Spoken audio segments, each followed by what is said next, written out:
I've been having this debate if Black identified people were settlers in the colonial US. And one argument against that is that it diminishes or omits the experience of chattel enslavement, which is not true. Most white identified settlers were indentured servants, yet we also call them by their nationality, their ethnicity, their culture, and we call them pilgrims, Puritans, and settlers. None of that disregards the indentured servant experience, which was sometimes very brutal and difficult. We can recognize multiple experiences when it comes to white cast people, yet black cast people are just called slaves, which is intentional.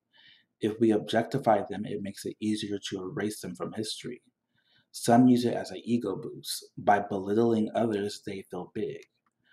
Others use it to justify inhumane exploitation, and even some black identified people cling to that narrative to use as a victimhood card.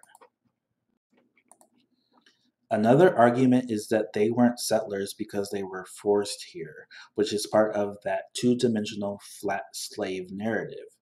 Many of the first black identified settlers in the colonial US came as free people or indentured servants.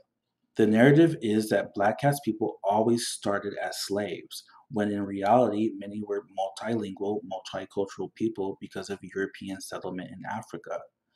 Anthony Johnson and Emmanuel Driggers were some of the indentured servants that came from Portuguese settled Angola. They went on to complete their indenture and eventually became successful landowners in colonial Virginia.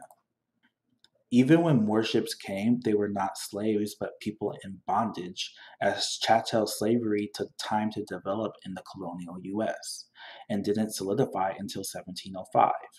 So many of these Atlantic Creoles lived prosperous lives in the colonial US. Another reason why that logic fails is that many white identified settlers were also forced here. Over 60,000 convicts were forced from England to the US colonies. So if Africans that were in bondage weren't settlers, then Europeans that were in bondage weren't settlers either. Then the people who did come here enslaved weren't just slaves. They propagated Atlantic Creole culture. Their unpaid labor built and funded the US. They heavily contributed to North American culture and eventually fought for freedom. People that uphold the caste system want to reprogram history to make it Eurocentric and are willing to redefine and hijack words to do it.